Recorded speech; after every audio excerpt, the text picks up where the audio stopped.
Hey everyone, welcome to my kitchen. Bienvenido a mi cocina. Today I'm going to show you how to make Cuban-style oxtail called Rabo encendido. So what I have here is 3 packs of oxtail, about 3 pounds. And I'm going to wash them, clean them, peel the fat off of them.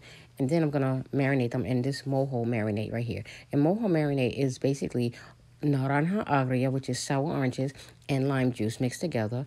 And I let the oxtail marinate in the bag for about a few hours, but it's best overnight. If you let them marinate, they'll absorb the flavor of the orange and the lime and the garlic. I forgot to mention that.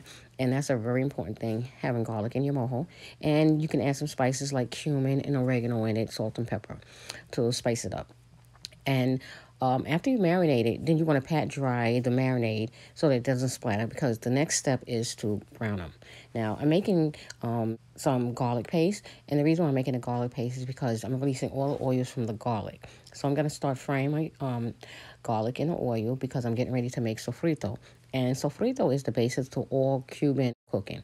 So what I have here in the pan are some peppers, onion, garlic. I have a bay leaf. I'm also adding ají cachucha, which is a Cuban pepper or a Latino pepper found on the island.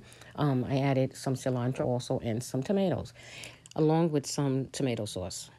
So I'm going to let this cook down for about 5 minutes, and then we're going to get ready to brown our oxtail. Now, I'm pat drying the oxtail so that it doesn't splatter. I'm adding a little seasoning. I'm putting some sazon completa, some black pepper, salt, and oregano and cumin.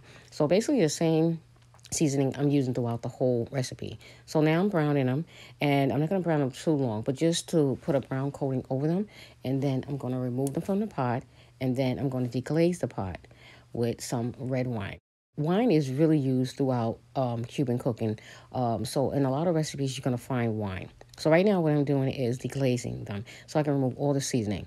And now I'm going to add the oxtails to my pressure cooker because it cooks faster, and I'm adding the sofrito along with that.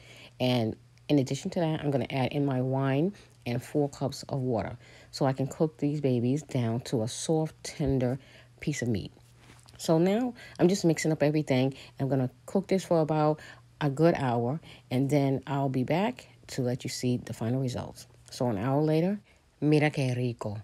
Aquí tiene mi rabo encendido cubano. Well, guys, I want to thank you for taking the time out to watch this video. And if you enjoyed this video, hit the like button, leave a comment, and please share my video. Thanks for watching. Bye-bye.